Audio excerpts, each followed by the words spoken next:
How are things coming along with the injury? Things are good. I'd probably say about like 85% or so, maybe a little under that. But um, things have progressed like super, super well, and I'd like to think I'm a little bit ahead of schedule here. So, as I said, things are going good. Do you think you'll be ready to go for the start of training camp, or are you not giving yourself a deadline? I mean, in my mind, I've given myself a deadline. I mean, I'm not gonna tell y'all, but we'll see. What did you end up doing? We know you broke. Did you end up breaking the leg and having other damage, or what happened in that play at Dallas? Uh, I tore a ligament from my foot to my ankle that had to be repaired, and then I tore the ligaments in my high ankle, which needed to also kind of be repaired as best as they could, and then I broke my leg, and that had to be fixed with a plate. So it was it wasn't very fun for me, but that's okay. Is that the first time you'd been hurt, like dealt with something like that in football? Like, Yeah, I had like a couple meniscus surgeries, but those are like you sit out for like 4 weeks and then you're back doing everything that you've already been doing. So this is the longest that I've ever had to miss because of an injury. How long were you off your feet as a result of this?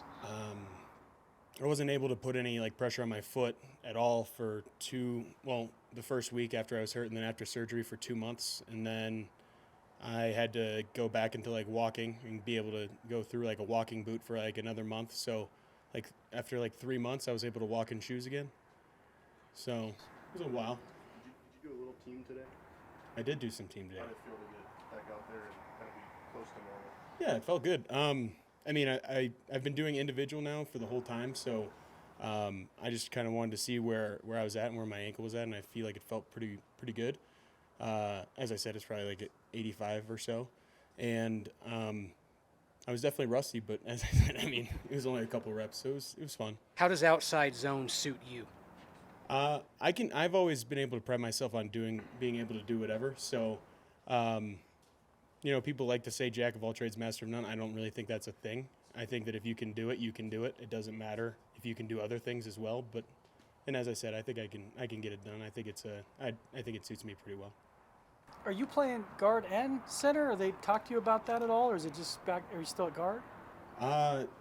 Depends on the day. So, I mean, I'm just at this point in time, I'm just getting back into football, and I think that it's good to get work at some other positions and kind of figure it out from there. And I think that just being able to go out there and just play football in general has been good and been good for the rehab. What keeps your love for the game after you went through the weird heart thing, then you get this crazy leg injury? What is it about football you love?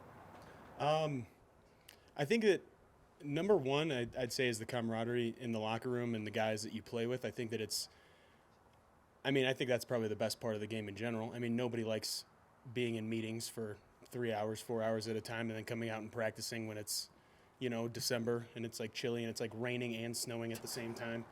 But I think that it just comes down to being with the guys and just having fun and just hanging out with them, I guess. Graham, it's a good problem to have, but what are the challenges of having to block maybe a little longer because of Russell Wilson's mobility and extending plays? I think that I think that it's, as you said, a positive, and you could say it's a negative, but at the same time, he'll get you out of trouble more times than he'll put you into trouble. So I think you just kind of got to take it at face value. Sometimes you'll be blocking your guy and maybe he'll go make the play when he shouldn't have, but there will be times where your guy should have made the play and he didn't, and I think that that's a blessing in itself. What's it like having Russ on the field and also in the locker room and around the team?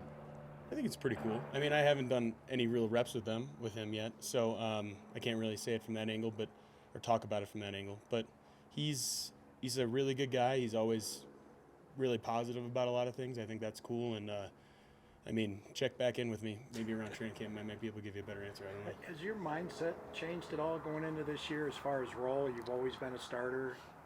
Now you're going to have to work your way back into starter. Are you thinking maybe you might have to be the, what do they call it, the swing guy on the inside, and be versatile, that kind of thing? My mentality hasn't really changed. I'm no stranger to competition. I've competed in the past. I've competed for starting jobs in the past.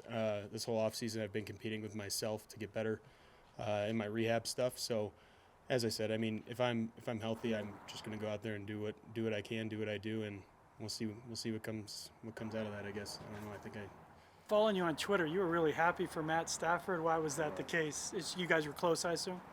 Yeah, we were close. I mean, I think that what makes him like such an awesome guy to play with, and also just know as a dude and as a football player is that he puts like everything into football. There's really nothing that takes away from, like, he doesn't have social media, like he doesn't do anything like that. He doesn't have like an ego about a lot of, and you would never think that because he was the first overall pick, paid what now hundreds of millions of dollars at this point in time, made a lot of money, done a lot of things, accomplished a lot of things, and he just doesn't have an ego about anything. He goes about his day. He just goes about work. He prepares harder than everybody else. And I mean,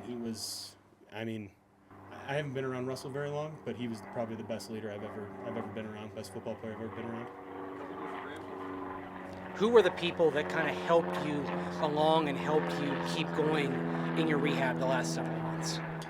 I think a lot of it came down to my family, my parents, my wife.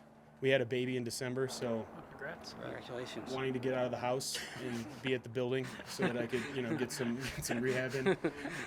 That was a nice little bonus as well. But I'm just kidding, Charlotte. If you ever read that, it'll be a few years down the line. Just don't look it up. Yeah. Good. But so just like my family and the guys in the training room here were really, really great as well. And they were helping me achieve my goals and the timeline that I kind of wanted to set for myself. So, just the guys in the building here and then my family.